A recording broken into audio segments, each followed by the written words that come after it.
You must not confuse them by having a braai, but not really having a braai. I'm not calling you a racist. I'm not a Bantu. You're a Bantu.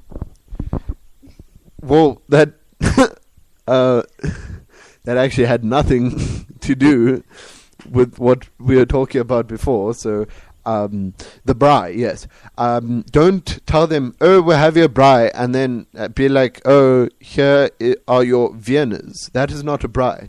A braai must consist of large amounts of meat and small amounts of vegetables, excepting for cooked vegetables such as potatoes and mushrooms. Not magic mushrooms, normal ones with butter and lemon on top. Not all South Africans are that bad. Yes, and of course the famous mealies. You need to have some corn on your braai or it's not a proper braai.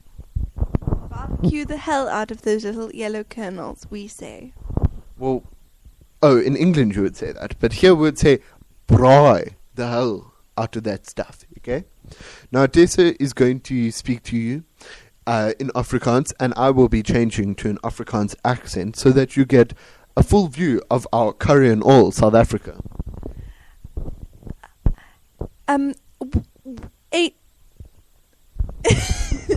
Sorry, I'm just stumbling on my own wine glass there, but it's out of my mouth now, so I'm fully free to talk. Uit die blou van onze hemel, uit die diepte van ons see, oor ons ewige gebergte, en die kranse antwoord gee. That's a little bit of Afrikaans poetry for you to settle your minds into. Dankie. Well, I don't know if you can really call that poetry, as that is just part of the South African national anthem. Like in the beginning, it actually says, Nkosi Sigaleli Afrika. So, it's not actually like that hard. Everybody knows that. It's like, oh, I don't know my own country's national anthem. But now, I will be talking to you using Afrikaans accent, okay? So, yeah. Just don't take South Africans out, okay? You don't want to let them have alcohol, and you don't want to let them off their leash. You want to keep them close to you, and you don't actually want them to do much at all. To tell us more about that is Tessa, as she knows a lot about getting drunk and then having to have people hold her hair while she vomits. And yeah, that's it. Yeah, Mrs. Ranchini. And also, can I tell you that if you tell me for I am cock, I will moor you. Kak is like shit, and moor is like hit. Kill. Kill. Slaan is hit. Now you know your Afrikaans. Yeah, we don't know Afrikaans really that well. And my favorite Afrikaans quote is Kaal gat in die blomme, which basically just means that you are completely naked, as if you came out of your birth canal from your mother most recently, and you were sprawling around in the flowers like a naked baby. Yes, because naked babies usually do that. You actually speak in such a way that I do not know how to respond to you. I mean, this is actually getting a bit serious now. You say something and I'm kind of lost for words. Luckily, we only have 10 minutes left of the show.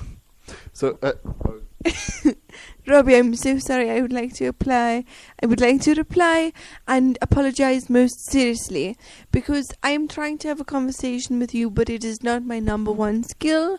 My number one skill is saying football most often than other people. I say football a lot. Well, you really do put me in quite difficult situations, as I don't know what to say anymore.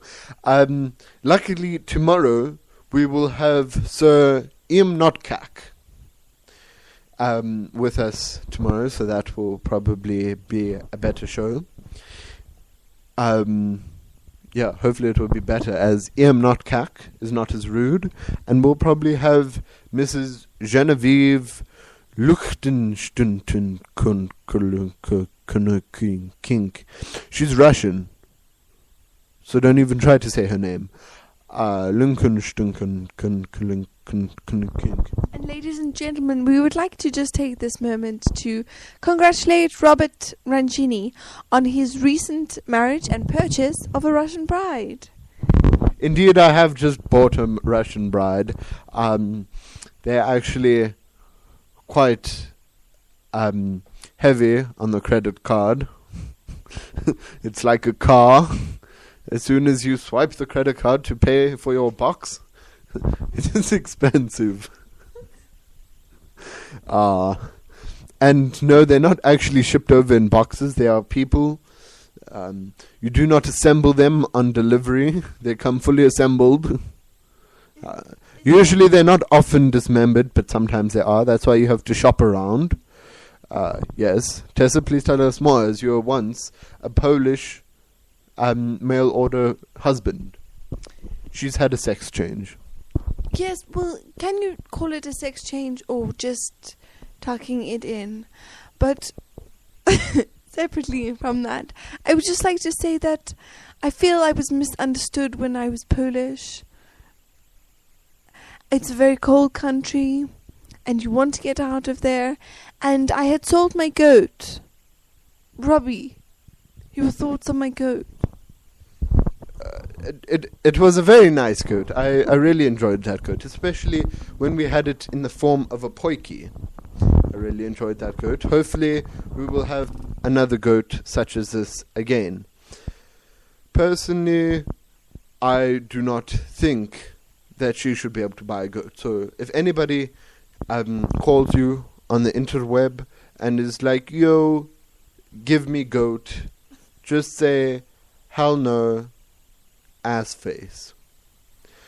Well, yes, that's all I can really say about that at this time.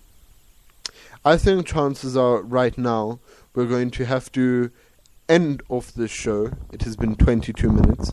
Sadly, we have only had, well, actually, we've had nobody calling in, SMSing in, Skyping in, WhatsApping in, BBMing in, chatting in, Twittering, Tumblring, Instagreasing. At least I can say that we haven't had any hipsters. So, thank you and goodbye. This has been... Oh, well, sorry, Tessa wants to say something. And just from me, goodbye and yo, give me goat. Well, that was Tessa saying, yo, give me goat ass face. I added an ass face for her. She is now currently stroking my arm, which is really weird. Please let go of my arm. So, thank you, and we will see you tomorrow. Goodbye from Rage Comic Radio.